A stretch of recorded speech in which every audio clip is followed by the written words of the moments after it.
Les changements climatiques sont une évidence dans le monde entier et particulièrement dans les pays en voie de développement comme le Burkina Faso. Des millions de plans sont mis en terre chaque année pour reverdir le pays dans l'optique de freiner l'avancée du désert.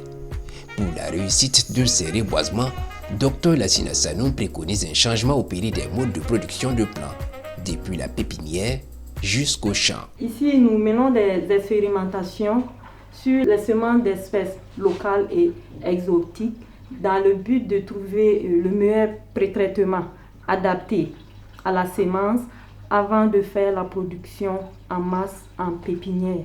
Nous utilisons la table de germination parce que ça permet d'imiter les conditions de jour et de nuit en laboratoire, donc en milieu contrôlé.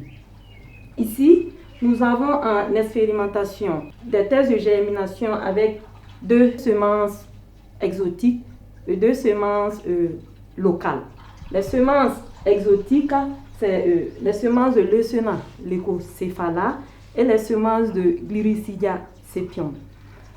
Concernant les espèces locales, les semences utilisées, c'est pour Adansonia digitata, communément appelé le baobab, le Saba sénégalensis, communément appelé Weda en moré et Liane goïne en français. D'une manière générale, les tests de germination durent 30 jours en milieu contrôlé.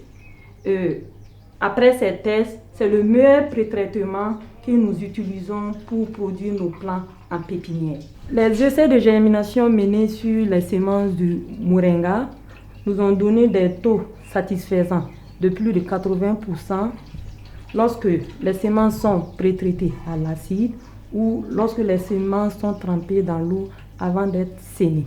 Après les différents tests réalisés au niveau de la table de germination, le meilleur pré-traitement sera adopté et appliqué en pépinière afin d'optimiser la production massale.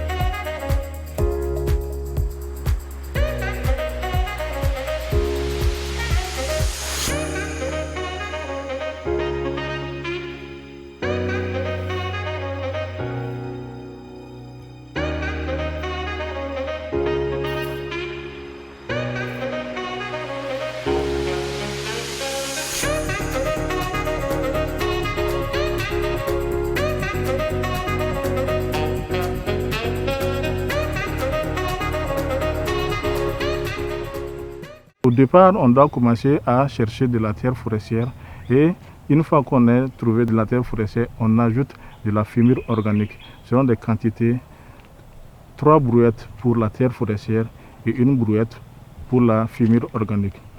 Une fois qu'on a les 2 entités ensemble, on les mélange pour avoir un échantillon composite qui seront mis dans des pots selon des formats différents parce que d'une espèce à l'autre, le contenant diffère dû à la spécificité de l'espèce aussi.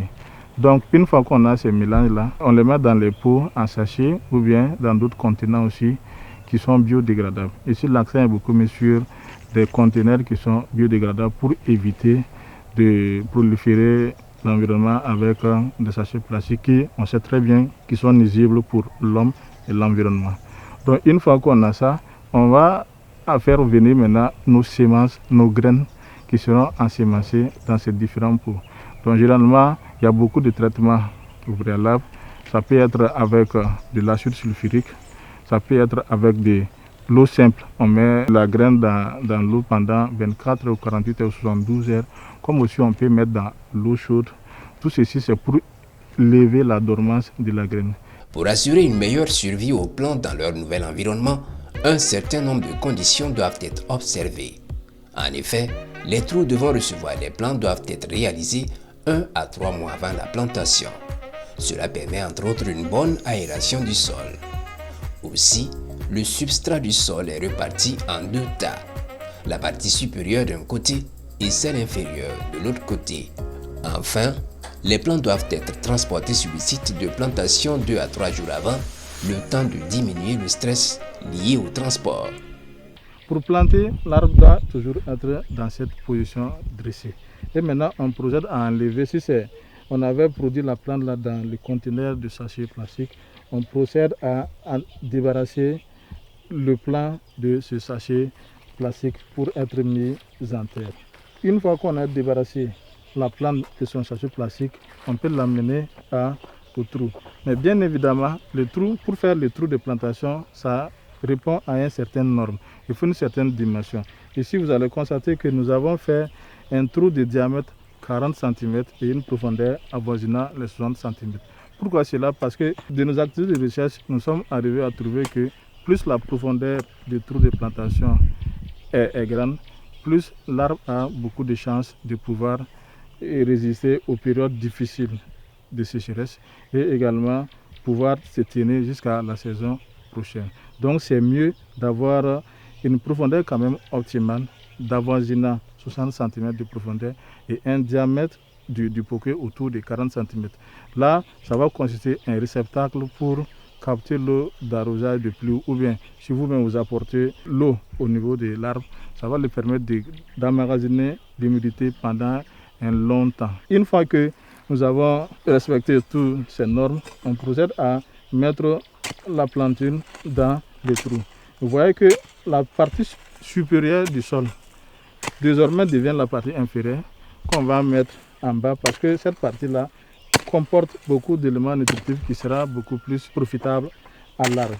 Et quand on finit de mettre cette partie superficielle, on va maintenant fermer le trou avec la partie qui était jadis en profondeur en son temps. C'est une manière de dire qu'il faut travailler le sol pour donner beaucoup plus de chances à la plante de pouvoir vivre et atteindre les objectifs que l'on s'est fixés. Une fois que cela est fait, on peut procéder à piétiner le substrat pour pouvoir maintenir la plante à être bien dressée et éviter que la plante s'incline pour éviter également que les intempéries qui peuvent survenir là puissent porter atteinte à la plante.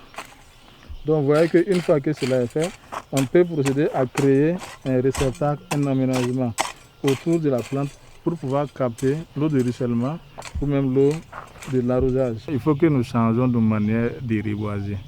Parce qu'on a coutume de dire que chaque année, on lance de vastes campagnes de reboisement dans tous les pays. Chacun se mobilise pour apporter des plants dans des milieux, dans des localités qu'il souhaite.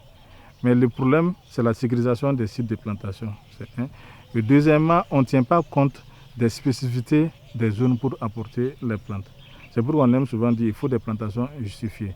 J'amène telle plante dans telle localité parce que je sais que la plante peut résister aux conditions du site. Donc il faut que ça soit des plantations raisonnées. Mais il faut aussi que ça suive certaines conditions préétablies par la recherche et qui sont avérées. Le reboisement doit être un mouvement social qui interpelle tout le monde, individuellement comme collectivement, à pouvoir faire des reboisements bien réussis. Bien évidemment, il ne faut pas reboiser pour reboiser, mais reboisons utile.